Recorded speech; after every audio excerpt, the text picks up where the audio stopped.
और कानपुर के रहने वाले सेना के जवान की अंबाला में रेलवे ट्रैक पर लाश मिली है। उसकी हत्या की आशंका जताई जा रही है। इसके पीछे की वजह उसकी पत्नी के व्हाट्सएप पर आया मैसेज है, जिसमें लिखा है, मैंने आपके पति को खुदा के पास भेज दिया है। पाकिस्तान जिंदाबाद। इंडियन आर्मी अपने सैनिकों को बचा सकती है तो बचा दे। आपको बता दें कि अंबाला कैंट में सेना की 40 ADSR यूनिट में 3 साल से तैनात पवन पत्नी और 2 बेटियों के साथ वो रह रहे थे। अंबाला कैंट में आर्मी में पोस्ट जवान पवन का शव संदिग्ध परिस्थितियों में एक रेलवे ट्रैक पर मिलने के बाद घर में सनसनी फैल गई। मामला कानपुर देहात के मूल निवासी पवन का है, जो अंबाला में पोस्टेड था और उनकी पत्नी और दोनों बच्चे भी साथ में रहते थे। अचानक वह घर से लापता हो गए। परिजन तलाश करते रहे और अचानक पति के मोबाइल से पत्नी को एक मैसेज आता है कि तुम्हारे पति को खुदा के पास पहुंचा दिया है, अगर चाहे इंडियन आर्मी तो उन्हें बचा सकती है, और पाकिस्तान जिंदाबाद के नारे। जब इस तरह का मैसेज आया तो कहीं ना कहीं माहौल और भी संदिग्ध हो गया। इसके बाद परिवार के जनों की क्या स्थिति है, लगातार वहां के लोग परेशान हैं। ये कानपुर देहात का कहली गांव है, यहाँ के लोग किस तरीके से परेशान है। और जवान का घर भी आप देख सकते हैं कि जैसे ही इसकी सूचना मिली तो जवान के घर में किस तरीके का मातम का माहौल है। लोग परेशान है कि इस तरीके की घटना कैसे हो गई। लगातार जब ये मैसेज आया तो पत्नी और उनके अन्य लोग मिलकर पवन की तलाश करने लगे कि आखिर व्यक्ति कहाँ है। और कुछ समय बाद एक अज्ञात शव रेलवे ट्रैक पर मिलने की सूचना मिली और जब उसकी पुष्टि की गई तो पता चला कि वह जवान पवन है। इसके बाद से लगातार गम का माहौल है और अभी तक जवान का पार्थिव शरीर भी घर नहीं आया है। हमारे साथ उनके रिश्तेदार है, परिवार के लोग हैं, उनसे हम बात करेंगे कि आखिर उन्हें किस तरीके से जानकारी मिली और क्या कुछ स्थिति रही। क्या नाम है आपका? राजकुमार सचवानी। अच्छा, किस तरीके से आपको मैसेज मिला कि क्या घटना हुई है?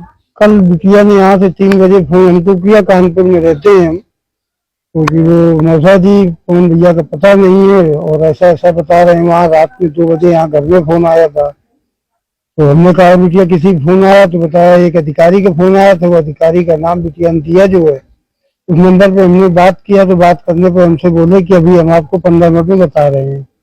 उसके बाद हमने पुनः फोन किया तो उन्होंने बताया कि नहीं, यहाँ वो शव उनका मिल गया है और वो पवन का ही शव है, शनाख्त हो चुकी है और पोस्टमार्टम के लिए भेज रहे हैं। अच्छा, पवन की अगर घर की माली स्थिति की बात की जाए तो किस तरीके का परिवार था? पवन का नेचर क्या था? लोगों से किस तरीके का मिलजुल रखा है? पवन बहुत ही मिलनसार लड़का था। इस गांव में कोई नाते रिश्तेदार नहीं कर सकता है उसने किसी प्रकार का, ना ही तो कोई दुर्गुण था, ना पान, न बीड़ी, न सिगरेट, लौंग इलायची, किसी चीज का कोई दुर्गुण नहीं था।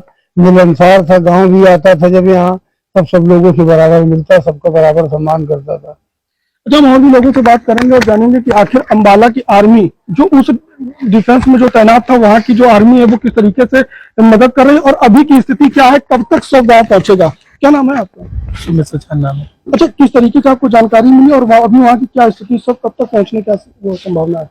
अभी हम लोगों को इस तरह की कोई जानकारी तो नहीं है कि क्या हुआ है वहाँ पे, और पोस्टमार्टम की जानकारी अभी मिल रही है कि पोस्टमार्टम अभी वहाँ हो रहा है और अभी 100 कब तक गाँव पहुँचेगा इसका पूरा सही से जानकारी हम लोगों को नहीं है, क्योंकि अभी वहाँ पे पोस्टमार्टम अभी होना शुरू हुआ है, ऐसी जानकारी मिल रही है। अच्छा, रेलवे ट्रैक पर संदिग्ध हालात में शव मिलता है और उनकी पत्नी के मोबाइल पे एक मैसेज आता है कि तुम्हारे पति को खुदा के पास पहुंचा दिया। इस तरीके के मैसेज को कितना गंभीर समझते हो और अभी की स्थिति क्या, कितनी गंभीरता दिखाई है बटालियन? नहीं, मैं इस तरह के मैसेजों को मैं बहुत गंभीर नहीं मानता हूँ। इसको जो लोगों ने हत्यारे हैं उन्होंने एक तरह का एक एंगल देने की कोशिश की है, जिससे कि ये इंडिया पाकिस्तान और हिंदू मुसलमान इस तरह का एंगल हो जाए। और जबकि सच्चाई है कि वो जिन्होंने उनके साथ ऐसा बर्बरता की, हत्या की उनकी, वो अपने आप को बचाने के लिए इस तरह का एंगल दे रहे हैं, वो लोग इस्तेमाल कर रहे हैं। कुल मिला के इसे क्या मानते हैं? हत्या? इसे मैं हत्या मानता हूँ, क्योंकि वो बहुत जिंदा दिल इंसान थे। वो कभी आत्महत्या करने वाले लोगों में से नहीं थे।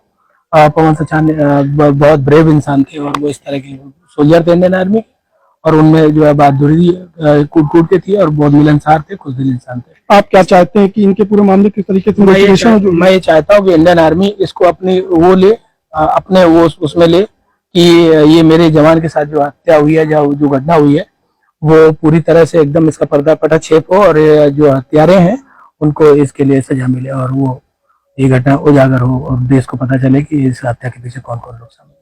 तो कहीं ना कहीं जिस तरीके से संदिग्ध हालात में रेलवे ट्रैक पर शव मिला था तो परिवार के लोगों का भी ये मानना है कि ये कहीं ना कहीं एक साजिश थी और जवान की हत्या की गई है। इसका खुलासा भी हो, उसके खिलाफ कार्रवाई भी हो। कानपुर देहात से गौरव शुक्ला, जनता टीवी।